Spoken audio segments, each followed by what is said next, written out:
우리 글래디에이터 보셨죠? 검투사 이런 사람인데 아주 잘 싸웁니다. 이 동물 같은 거 보면은 한꺼번에 다 죽이는 그런 힘을 가지고 능력을 가진 사람인데 사람이 상대방으로 나오면 이 사람을 안 죽이고 자기가 당합니다. 나는 사람을 안 죽인다. 이 기독교인인 거예요. 예수께서 사람을 죽이지 말라 하셨기 때문에 아무리 자신의 목숨이 위험해도 그런 것이 기독교가 했던 기독교가 대사회적으로 또 자기 같이 믿고 있는 사람들에게 보여줬던 메시지가 이렇습니다.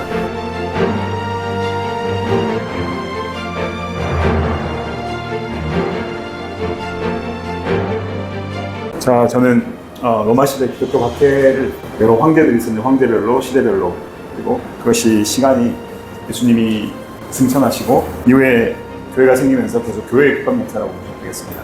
그리고 핍박 속에 어떤 일들이 있었는지 그리고 역사적으로 영적으로 어떤 의미가 있는지를 이런 순서로 해볼 것이고요. 그리고 로마 시대 기독교 박해라는 것은 다른 이유가 아니라 특별히 로마는 모든 종교에 관용을 취한다라고 했지만 실제로는 기독교만 예외적으로 많은 박해를 받았습니다.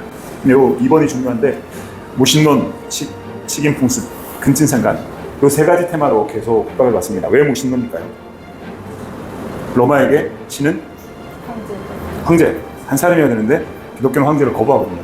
그리고 식인풍습 우리 만날 때마다 우리는 1년에 한 2번 정도 하죠. 성찬식을. 근데 모일 때마다 했어요. 떠볼 때나 하시고 이것은 그리스도의 몸이요 이것은 그리스도의 피다 마시면서 식인종이다. 그리고 근친상간 제가 방금 발표한 전현정 집사님하고 몇 년 전까지만 서로 전혀 모르는 사이였고 한 번도 본 사람 없는데 자매님 저 사람 보고 자고 자매가 될 수가 없잖아요. 성도 다르고 지역도 다른데 근데 만날 때마다 만나자마자 형제님 자매님 형제의 모습 속에 자매의 모습 속에 그러면서 이 세 가지 테마로 계속해서 박해를 받았습니다. 로마는 아주 합리적이고 또 법적인 그런 국가였기 때문에 그렇고요. 로마 국가의 신앙을 특별히 황제 성부를 숭배를 거부했기 때문에 또 사회적 건습에 불참했던 우리나라로 치면 일제시대에 신사참배를 거부하느라고 많은 분들이 박해를 받고 어려움을 당하고 심지어 죽기까지 하셨죠.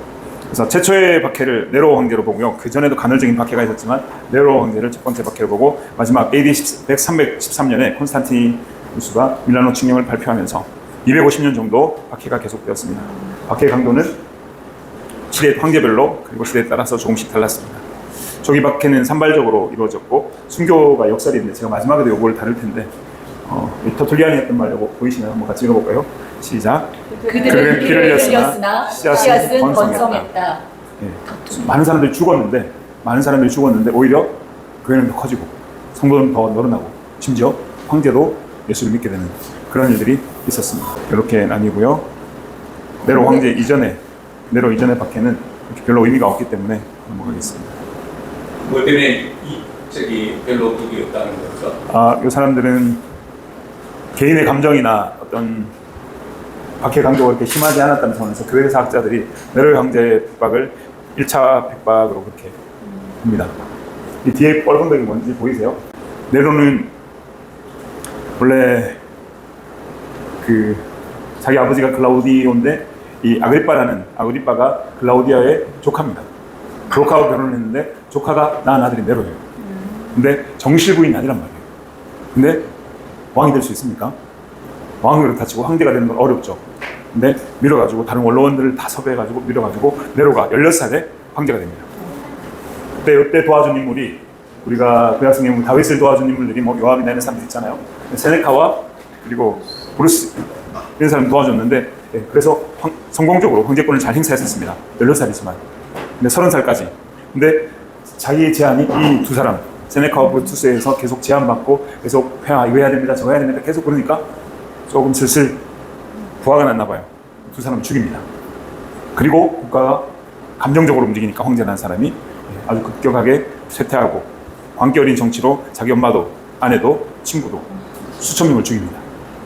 여기서 하나 팁으로 말씀드리면 우리나라에서는 셀 수 없는 숫자를 뭐라 그러죠? 셀 수 없는 사람의 숫자가 뭐였을 때? 수많은 사람이었다 그러죠. 수만. 왜 만자를 붙일까요? 히브리 문화에서는 똑같이 많이 왔는데 수천의 사람이 왔다고 합니다. 그래서 수천 명을 죽였다는 것은 실제로는 수천 명이지만 많은 사람들을 죽였다는 그런 의미고요. 자기 아내 옥타비아도 하나님을 섬기는 자를 이유로 살해를 했고 쇠퇴하는 국가가 계속 쇠퇴를 하니까 드디어 한 것이 AD 64년에 로마에 대화재가 발생합니다.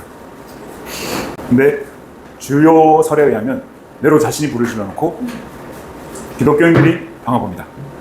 그래서 체포하고 죽이기 시작합니다. 그리고 또 다른 자기 나름대로의 도시를 구상하기 시작하죠.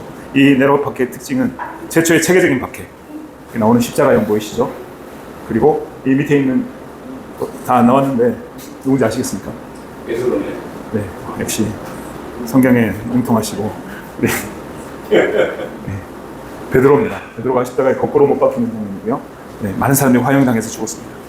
타키스투라는 그리고 스웨토니우스라는 역사서에 의하면 기독교 박해가 최초로 기록에 남겨진 장면이고, 순교자들을 여기는 안 나왔는데 예루살렘 밖에, 로마 밖에 성이 있잖아요. 성문에 들어오는 그 입구에다 쫙 세워놓고 거기다 불을 질러가지고 인간 횃불로 이렇게 만들었고, 이 시즌에 베드로와 바울이 죽은 것으로, 순교당한 것으로 여겨지고, 서부 군단 및 진리대의 반란 때문에 도망다니다가 30살에 스스로 목숨을 끊습니다. 네, 이것을 봤을 때 의미는 하나님이 네로의 박해를 용인하고 방관하지 않으시고 기독교를 극심하게 박해했던 사람이 어떻게 비참한 처우를 맞이하게 되는지를 보여주셨다라고 우리는 평가할 수 있습니다. 그리고 줄리우스 클라우디우스 이 왕조가 68년에 그리고 두 번째, 이 사람이 좀 유명한 사람인데 도미티아누스로 넘어가기 전에 있었던 사람 그리고 세 사람이 베스파시니우스 앞에 여기 맨 위에 보면 갈바, 오토, 비탈라우스 이 세 사람은 1년에 황제가 3번 바뀝니다. 와. 아무런 영향도 없는 그런 사람들이고, 또 기독교에도 로마 제국 전체에도 별 영향을 미치지 못했던 그런 사람인 것 같습니다. 그리고 베스파시안 들어보셨죠? 이 사람이 10년 동안 통치하는데 이 사람이 경제적인 그리고 정부의 통치력에 대한 자신감이 있고, 그래서 지방 정돈을 위해서 질서를 잘 회복시키기 위해서 시민들의 삶을 안정시켰습니다. 아주 선정을 한 황제 중에 한 사람이고, 그 밑에 티투스라는 그 사람이 도미티아누스의 형입니다. 근데 몸이 약해서 일찍 죽고 도미티안이 등장합니다. 앞에 있는 사람이 베스파시안 그리고 티투스고요. 그러면 그 사람 못생겼죠? 와. 못생긴 정도가 아니라 무슨 척키 같은. 그냥 잘생긴 사진이 원래 있어요. 잘생겼습니다, 이 사람. 근데 일부러 이 사진을 가져왔는데, 악하다. 코는 원래 저렇게 생긴 게 아니라 중세 당시에 우리나라도 NG나 때 비총이라고 있었죠. 아시나요? 이총, 비총. 코를 베어갑니다, 전쟁에서. 이 사람은 코를 망가뜨려 놓은 사진입니다. 실제로 코가 없었던 게 아니고. 네, 이때부터 로마시를 넘어서 전 제국으로 확장되는데, 이 네로의 황제가 핍박이 로마의 어떤 것을 해가지고 로마 자신의 정치권을 확장하려고 하는 그런 시도였다면, 이 도미티안은 로마 전역으로, 로마가 어디서부터 어디까지 혹시 아십니까? 영토요. 영토. 프랑스랑 이베리아 완전 다 먹었고, 지중해 싹 다 북아프리카나 저쪽 동쪽으로. 아라비아 반도 이제 약간 이스라엘이랑 이제 이란, 이라크 전까지. 네, 맞습니다. 오늘 신입생 치고 성적이 아주 좋습니다. 네. 근데 요 멘트가 중요한데, 주와 신, 도미니우스 앳 데우스. 네. 도미니는 다스린다 그런 뜻이고, 주가 다스리시잖아요. 에트는 엔드입니다. 그리고 데우스, 하나님. 요거를 도미티안 자신에게만 붙이라고 이렇게 했는데, 그리스도인들은 어떻게 하죠? 혹시 도마가 예수님 부활하신 장면을 보고 고백했던 고백이 뭔지 아십니까? 이전에는 손에 그리고 옆구리에 너 보고는 믿겠다. 예수님 부활 안 하셨어 이렇게 했던 사람이 실제로 예수님 만나고 나서 고백했던 것이 나의 주, 나의 하나님. 이겁니다. 도미니우스 앳 데우스. 황제 숭배 체제를 전체로 통합하려고 했고, 주와 신을 살아있는 자에게, 당시에는 이 이전의 황제들은 자기 이전의 황제들에게 주와 신 이렇게 불렀습니다. 근데 도미티안 때부터는 자기가 내가 주, 내가 하나님이다. 이렇게 꼭 보이십니까? 이거 뭐죠? 원형 명기자? 이 사람들 보이세요? 요 원료들은 사람들입니다. 밖에. 실제로 여기 안 보이시는데, 요거는 불문불에 데워가지고 사람을 죽이는 거고, 여기는 사자가 와서 무릎 뜯는 장면이 나옵니다. 계속 특징을 말씀드리면, 유대인들에게 인두세를 사람 한 사람마다 세금을 강요하는데, 기독교인에게도 그 세금이 부여됐고, 데우시우 칙령이라는 이 칙령에서 지역적으로 박해가 이루어졌습니다. 또 아내와 친족 중에 기독교인이 있으면 처형됐습니다. 이 도미틸라는 자기 아내고 플라비우스 클레멘트도 자기 친족입니다. 죄명은 무신론, 유대인의 관습입니다. 근데 이때 배교자들이 우리는 생각하면 근데 훨씬 많은 숫자의 사람들이 배교를 했습니다. 목숨을 딱 내놓고 아까 원년 경기장에서 맨 앞줄에 자기 자녀들을 세워요. 그리고 아빠가 죽는 모습을 보고 예수 모른다고 해라 하면은 여기 아들이 와 있어서 그런데 울면 안 돼요.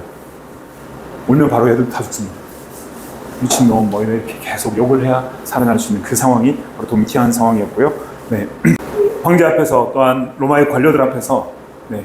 도미니 에트 데오스 이것을 선언하지 않으면 바로 죽었습니다. 네, 이때 디모데 아시죠? 97년까지 에베소 교회에서 목회를 했고 가다기용 제정 및 우상 숭배를 격렬히 비판하다가 무자비하게 구타당하고 순교했습니다. 참고로 아까 베드로는 십자가에 거꾸로 못 박혀 죽었고 바울은 참수당해서 죽었습니다. 또 사도 요한이 요한계시록을 읽을 때 유심히 봐야 되는 게 이것이 사도 요한의 계시동굴 동 카타콤이고요. 동 카타콤 요거 집에 가서 한번 검색해 보시면 알겠지만 다 해골입니다. 그리고 아주 잔인하게 15년 동안 통치하다가 아주 잔인하게 죽었습니다. 도미티안이고요. 자, 1세기 박해에 대해서 말씀드렸고 2세기 박해는 트라이안, 하드리안, 마르쿠스 아울렐리우스 이 뒤에 있는 사람 좀 익숙하죠? 자, 두 사람 먼저 보고 가겠습니다. 트라이안은 98년부터 117년 꽤 오래 통치를 했는데 지침을 합니다. 지침을 내리는데 이 플레니우스라는 사람이 어떻게 하면 되겠습니까? 이 기독교인들 보니까 자기는 죽이라 해서 다 죽였는데 보니까 이 사람들이 나쁜 짓 하는 거 없어요. 잘 보니까 사회적으로 공헌도 많이 하고 근데 이 트라이안이 어떤 명령을 내리냐면 기독교인으로 고발될 경우에 이 사람이 기독교인으로 고발될 경우에는 죽이고 기독교인이 아니면 아무리 흉악범이라도 살인자라도 극형 사형은 취하지 마라. 그래서 기독교의 꼴 죽음. 이래서 많은 사람들이 역시 배도를 했고 또 많은 사람들이 죽임을 당했습니다. 아까 말씀드린 것처럼 길가에 높은 나무에 매달아 놓고 밤새도록 태워 죽입니다. 사람이 타면은 그냥 몇 시간 타다 죽는 게 아니라 밤새도록 타나. 그리고 하드리안은 비교적 관대한 정책을 쳤는데 합법적인 고발 없이는 처벌을 하지 말라고 했고 기독교 비밀 집회를 금지했고 또 무고에 의한 박해를 완화해 줬습니다. 근데 요거 영국까지 하드리안이 방벽을 쳤습니다. 방벽을 쳐서 뭐 했다? 못 나가게 했다는 네. 기독교. 막아냈다는 거예요. 그리고 마우쿠스 아우렐리우스 이 사람은 참 착한 사람인 것처럼 우리는 명상록 좋잖아요. 근데 실제로 기독교에 대해서 더 엄격한 입장을 취했습니다. 이 사람은 점성가들의 영향으로 기독교가 미신이고 기독교는 상종하지 말아야 되는 그런 종교라고 생각했고 이 시점에 저스틴과 폴리감이 순교를 합니다. 그리고 갈리아와 비안나 지역에 대규모 박해가 일어나는데 이것도 역시 지역적 박해였습니다. 이전에 있었던 그 도미티안 박해보다는 좀 약한 박해였습니다. 3세기입니다. 세베루스 글자가 잘 보이시나요? 로마 제국 내 분열을 방지하기 위해서 자신의 권력을 강화하기 위해서 기독교를 위협적인 존재로 인식을 하고 개종금지법 또한 새로운 기독교 개종 대상자에 대해서 집중적으로 박해를 했습니다. 그리고 알렉산드리아, 카르타고 지역 그리고 교부 오리겐 들어보셨죠? 아버지였던 데오니데스를 처형했습니다. 그리고 유명한 사역자였던 이레니우스 페테페투아를 죽였습니다. 이 시간을 잘 보셔야 돼요. 시간을 193년부터 211년 3세기 초반이죠. 또 데키우스 최초로 로마 제국 전역에 박해령을 선포했습니다. 전 시민을 대상으로 제사를 드렸는지 로마 황제에게 제사를 드렸는지 안 드렸는지를 증명서를 발급하라고 했고 로마 황제인 파피아누스 안디오키아 주교 바빌라스 등에 대해서 주요 지도자를 죽였습니다. 그리고 고트족과의 전쟁 속에서 이 데키우스라는 사람은 유일하게 전사를 합니다. 황제가 전사하는 경우는 여기밖에 없습니다. 그래서 이때 이후에 로마 군대를 개편해야 되겠다는 그런 필요성을 절대적으로 느끼게 한 고트족과 아블리투스 전투에서 전사를 했습니다. 전사한 황제를 기념해서 만든 포종. 지금 3세기 초중반으로 넘어갑니다. 발레리아누스 내 성직자를 체포하고 교회 재산을 몰수하고 집회를 금지하는 체계적으로 핍박을 해왔고 이 사람은 카르타고 주교인 키프리안 아까 말씀드렸던 우리 한번 들어보셨죠? 그리고 로마 교황 식스투스 2세 등 다수의 교회 지도자들을 처형했습니다. 그리고 페르시아 우리가 성경에 나오는 그 페르시아 말고 사산 페르시아라고 이후에 등장하는 이 당시에 로마의 강력한 대적이었던 페르시아가 있죠. 전쟁에서 발레니아누스가 포로로 잡혔는데 요 밑에 있는 이 사람이 왕이고 페르시아의 왕이고 밑에 꿇고 있는 사람이 발레니아누스고요. 저 밑에 있는 것도 그 왕이 올라갈 때 무릎을 꿇어가지고 말에 올라갈 때 보조 의자가 되어주는 존재가 로마의 황제가 됐습니다. 엄청난 굴욕을 당한 그런 상황입니다. 자, 이 사람이 중요합니다. 이 사람 못되게 생겼죠? 아닌가요? 디오클레티아누스 대박해 305년까지 3세기 위기, 정치적인 혼란, 외침, 내란, 경제적인 파탄, 복합적인 위기 속에서 황제가 교체된 이 상황에서 각지에서는 반란이 일어나고 또한 내전이 반복되는 이 상황 속에서 284년에 즉위한 후에 광범위한 개혁을 단행합니다. 우리나라도 왕조가 바뀔 때 또한 특별히 조선시대 세조나 이런 사람들이 왕이 바뀔 때 엄청난 개혁을 펼쳐내는 것처럼 이렇게 했습니다. 근데 박해로 드러났는데 이 박해들이 기독교가 사회 각층으로 확산되고 있으니까 박해 칙령을 내리는데 기독교 예배당과 성경을 파괴하고 기독교인의 공직 진출을 금지시키고 성직자들을 체포하고 로마 신들에게 제사를 하게 하고 기독교인의 예배를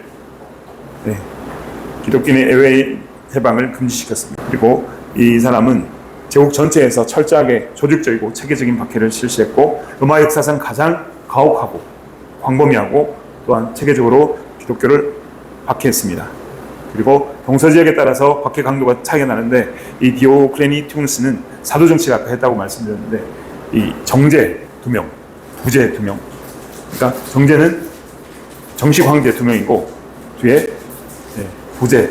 그래서 동서남북으로 해서 이 사람들이 서로 다른 영역을 다스리도록 그렇게 했습니다. 여기 나오는 갈릴리우스 맨 밑에 있는 이 사람이 311년에 관용칙령을 발표하기 전까지 이런 박해가 계속 지속되었습니다. 그래서 동서남북이 어떤 황제가 어떤 총독이 다스리냐에 따라서 박해 정도가 달랐다는 말씀을 박해가 이제 이 사람도 사실은 이렇게 생겼는지 제가 잘 몰랐는데 알고 있는 콘스탄티누스입니다. 312년에 밀레우스 다리 전투에서 승리 후에 기독교로 개종을 합니다. 그리고 밀라노 칙령을 313년에 발표를 하고 콘스탄티누스와 리키니우스가 공동 발표해서 종교의 자유를 선언하죠. 그리고 250년간 지속된 박해를 공식적으로 종결하고 종교의 자유를 보장합니다. 몰수된 교회 재산과 모임을 반환해주고 기독교인의 사회적 지위를 회복시켜줍니다. 데오도시우스, 이 콘스탄티누스하고 데오도시우스가 차이점이 뭘까요? 기독교를 공인해 준 것과 데오도시우스는 기독교를 국교화합니다. 차이가 있죠. 콘스탄티누스의 개종으로 로마 제국과 기독교 관계가 근본적으로 변화시키는 역사의 전환점이 되는 밀라노 칙령이 되었습니다. 자, 아까 이거 원형 경기장이라고 말씀드렸고 이게 카타콤 안에 있는 해골들. 그리고 저기 밑에 있는 거 보이세요? 사람을 묶어놓고 이 동물, 표범같이 생긴 동물, 개라고 사냥개, 아주 잘 길들여진 사냥개를 며칠 동안 굶겨놓고 사람을 딱 묶어놓습니다. 어떻게 될까요? 바로 목덜미를 물고 이 사람을 아주 처참하게 죽이는데 제가 이 강의를 준비하면서 카타콤의 순교자라는 소설을 조금 접했는데 메사라는 아주 우리 글래디에이터 보셨죠? 검투사 이런 사람인데 아주 잘 싸웁니다. 이 동물 같은 거 보면은 한꺼번에 다 죽이는 그런 힘을 가지고 능력을 가진 사람인데 사람이 상대방으로 나오면 이 사람을 안 죽이고 자기가 당합니다. 나는 사람을 안 죽인다. 이 기독교인인 거예요. 예수께서 사람을 죽이지 말라 하셨기 때문에 아무리 자신의 목숨이 위험해도 그런 것이 기독교가 대사회적으로 또 자기 같이 믿고 있는 사람들에게 보여줬던 메시지가 이렇습니다. 숭배 문화가 형성되었고 순교자들의 이야기가 로마의 교회 기독교의 정체성을 확립하는 더 강화하는 그런 자극제가 되었고 카타콤 문화가 발전했죠. 지하 몇 미터 혹시 내려간지 아십니까? 올라온 이 30m 밑으로 30m 엄청난 도시가 카타콤으로 생겼습니다. 그리고 지하에 예배 공간을 하고 제가 여기에 못 넣는데 혹시 차마다 요즘 잘 안 붙이고 다니는데 이거 뭔지 아십니까? 익두스 물고기죠.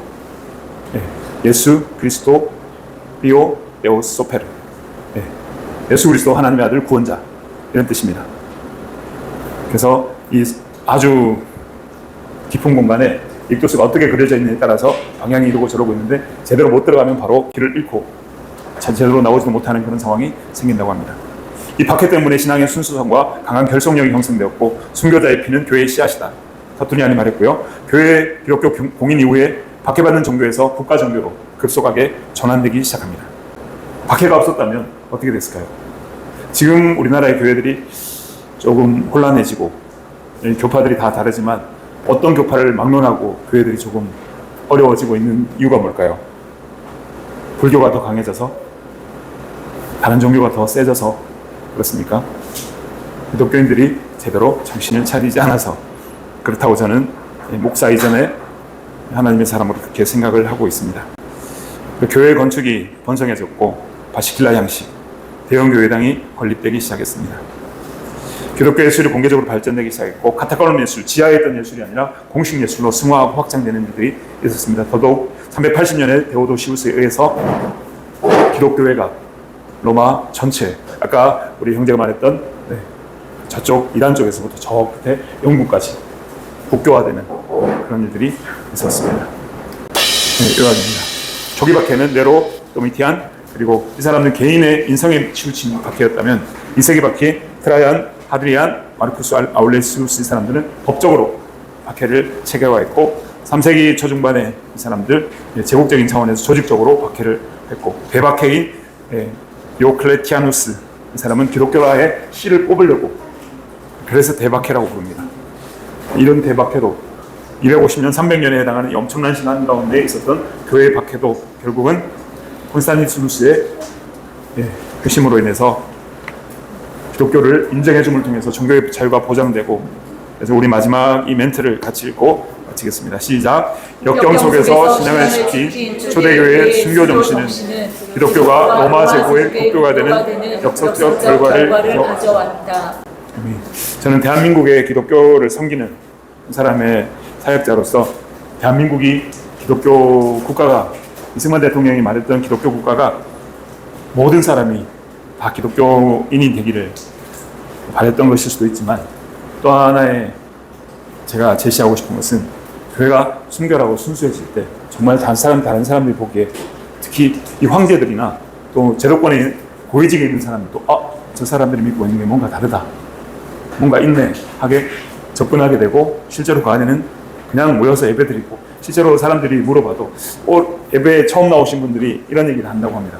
갔는데 찬양 부르고 뭐 하더니 목사님 와가지고 뭐 연설 같은 거 하더니 뭐 나가더라 이런 얘기를 하고 어떤 분은 정말 누가 시키지도 않았는데 뭐 울기도 하고 또 찬양 부르는데 그렇게 마음이 평안할 수가 없고 또 다시 오고 싶은 마음이 듭니다. 똑같은 예배를 드렸는데 이렇게 다르죠.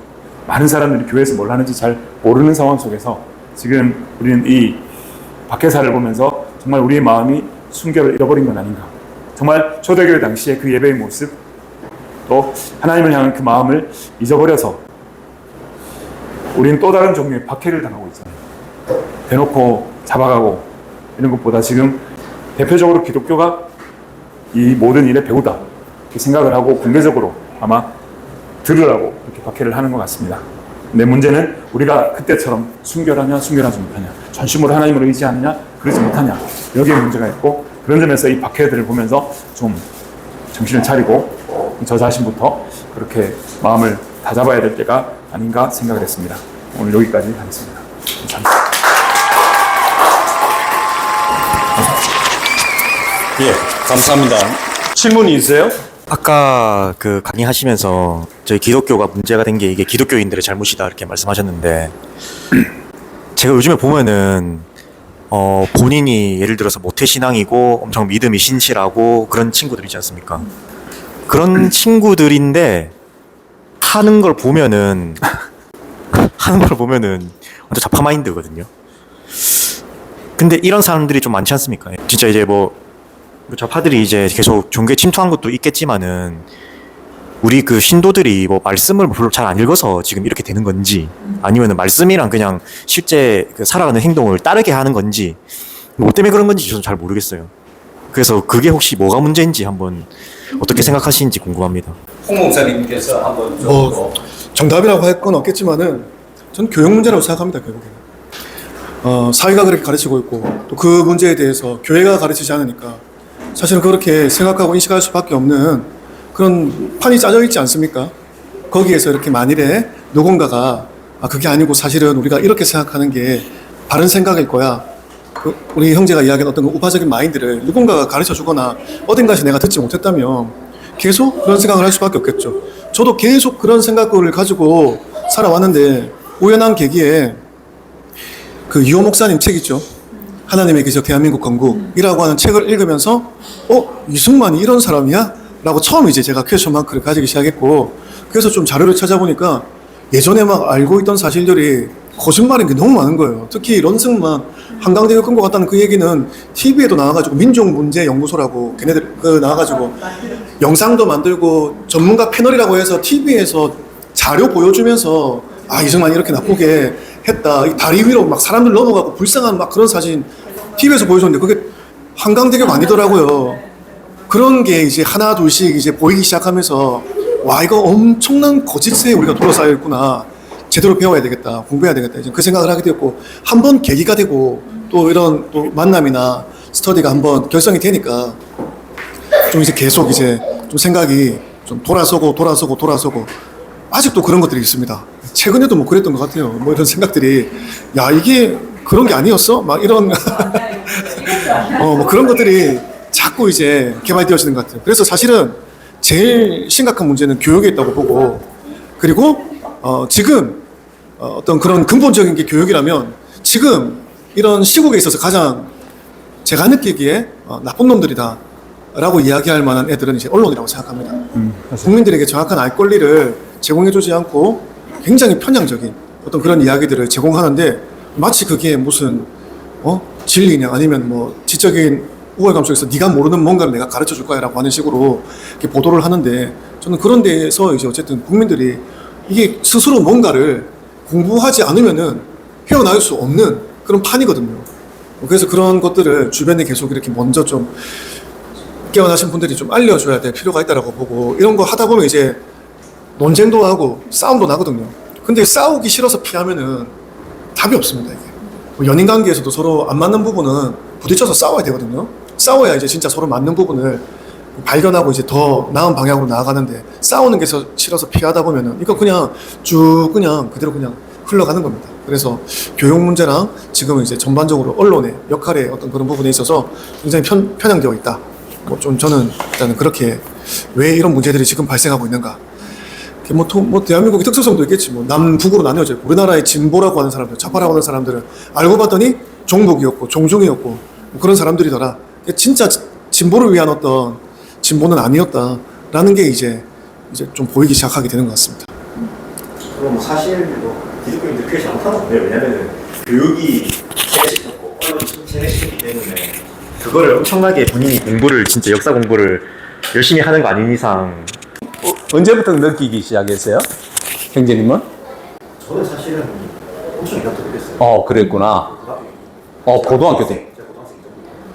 예. 그래서 요즘 20대, 30대가 껴있을 수 있는 이유가 그거구나. 그러니까, 보면, 우리 바로 아래 세대들, 그러니까 지금 소위 말해서 40대, 50대는 그때 참교육이라고 해가지고 싹 교묘하게 들어오면서 아이들과 학부형들이 뿅 했거든요. 그렇게 해가지고 얼마나 잠식했는지. 대표적으로 전교조 선생님들이 아주 젠틀하게 나와요. 그러면 학생들이 굉장히 신뢰를 해요. 신뢰하다 보니까 어떻게 되겠어요? 이제 선생님 말하는 거 다 맞다고 하는 거야. 그러면 교과서에 있는 내용을 이야기하지 않고 자기들이 여름이라든지 이러면 자기들 또 별도의 모임이 있을 거예요. 거기 가서 훈련을 받아가지고 학생들에게 이번에는 뭘 가지고 가르쳐야 된다. 이렇게 해가지고 그 사람들이 학생들에게 가르칠 때 근현대사에 대해서는 그 페이퍼를 만들어가지고 학생들에게 나누어줘요. 거기다가 시험을 치고 그런 식으로 되고, 교과서에 있는 내용은 바로 돼가 있는데 자기들이 가르치는 페이퍼에는 완전히 거짓말로 돼가 있었죠. 그런 영향을 많이 받아가지고 지금 40대, 50대가 완전히 거짓의 궤도에 올라가 있습니다. 그럼에도 불구하고 참 안타깝죠, 사실은. 바로 보지 못하고, 특히 교회뿐만 아니라 참 국힘당도 그렇지 않습니까? 그죠? 국힘당은 정말 이념이 없는 정당이에요. 그냥 좌익 정당이랑 똑같아요. 그래서 그런 모습을 볼 때 우리가 이제 이렇게 제가 공부를 해보니까 우리 이 공부를 한 지 지금 5년 이상 되어 가거든요. 공부를 해보니까 제 자신이 딱 방향을 잡게 돼요. 그래서 이승만 대통령이 아주 유명한 말을 해요. 로버트 올리버라는 사람 혹시 알아요? 이승만 대통령의 나중에 이제 건국 당시에 그 미국 교수예요. 그 사람은 정치 고문으로 이렇게 픽업해가지고 요즘 말하면 로비스트예요.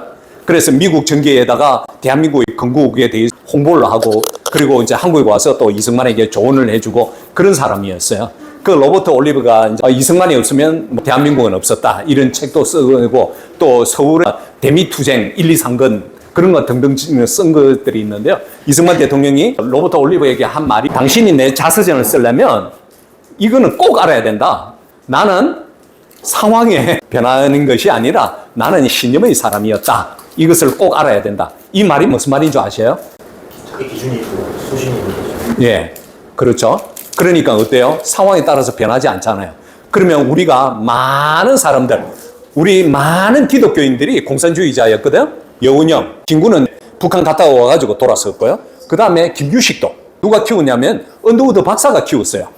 선교사님이 키웠어요. 왜냐면 그 사람 뇌수술 받고 가난하고 뭐 이래가지고 키웠던 사람들이. 그런데 특히 이승만의 한국교회 핍박에서 나오는 사람 중에 한 명을 이름은 안 썼는데요. 그 사람은 너무 신실했다. 그 일본 경찰들에게 잡혀가면서도 당신네들은 예수 믿어야 된다. 당신네들 예수 믿으면 더 큰 나라가 될 것이다. 이렇게 말한 사람이 있어요. 누구냐면 이동희라는 사람이 있어요. 이동희가 완전히 빨갱이의 두목이었습니다. 고려공산당을 만들어가지고 상하이 임시정부에서 이승만을 완전히 코너에 몰게 하고 맨날 싸웠던 사람들이. 그러면 결론적으로 의아스러운 게 왜 기독교인들은 올바른 라이트로 가야 되는데 왜 거짓의 레프트로 가느냐. 이거는 교육이 잘못되었기 때문입니다. 결론적으로요. 그래서 저희들이 이렇게 자유숲에서 계속 훈련하고 있고요. 이번에 그 10월 18일 날 저희들이 운하교회에서 19차 이승만 포럼을 하거든요. 주제가 뭐냐면 두 역사 두 세계관입니다. 수영로 교회 교인들 좀 많이 데려와서 그리고 지금 모임이 있지 않습니까? 자유청년연대 10월 18일 날 많이 좀 오셔가지고요. 저기 운하교회에 와서 좀 이렇게 강의를 좀 들었으면 좋겠어요. 그렇습니다. 그래서 해답이 됐는지 모르겠지만 그래서 우리가 이렇게 몇 사람이 안 모이더라도 계속 이 공부를 이어나가고 있는 이유는 소문 듣고 또 와서 공부 같이 하고 또 공부 같이 하고 이렇게 확장이 되었으면 좋겠어요. 우리 자유청년연합 거기에서 만일 필요하면 우리는 이승만의 저서들만 가지고 공부를 하거든요. 그렇기 때문에 이승만에 대해서 알고 싶어 하시면 이렇게 강사님들이 많으니까 언제든지 초빙하시면 됩니다. 아시겠죠? 그래서 큰 훌륭한 일을 하시니까 또 필요하면 청년들이 와서 같이 공부하고요. 우리가 이거 한국 교육 핍박을 끝나면 그 다음에 이제 공부하는 내용. 이승만 대통령이 어디 대학을 나왔죠? 혹시 아세요? 예, 조지 워싱턴 대학, 그 다음에 저기 하버드 대학 나오고 프리스턴 대학 박사학위 땄잖아요. 그래서 프리스턴 대학에서 박사학위 논문이 있습니다. 미국 영양하의 중립이라는 논문이 있어요. 그런 공부를 시작할 겁니다. 역사를 알고 말씀을 제대로 알면 신념이 생겨요. 상황이 변하지 않아요. 한번 오보셨으니까 지금 봐서 뭐 별거 아닌 것 같아도요. 제가 보니까 중요한 건 꾸준하게 하는 것이 굉장히 중요합니다. 그래서 저희 자유숲이 은근히 영향력이 있습니다. 그렇게 아시고 우리 청년도 꾸준하게 그 모임을 이끌어 나가 주셔야 돼요. 끝까지 인내하고 대한민국을 바로 세우는 데 있어서 하나님 나라가 바로 서는 데 있어서 또 이웃을 사랑, 우리가 지금 하고 있는 이 일이 이웃을 사랑하고 있기 때문에 이 일을 하는 겁니다. 그래서 우리가 꼭 이런 목표를 가지고 하시면 좋을 것 같습니다.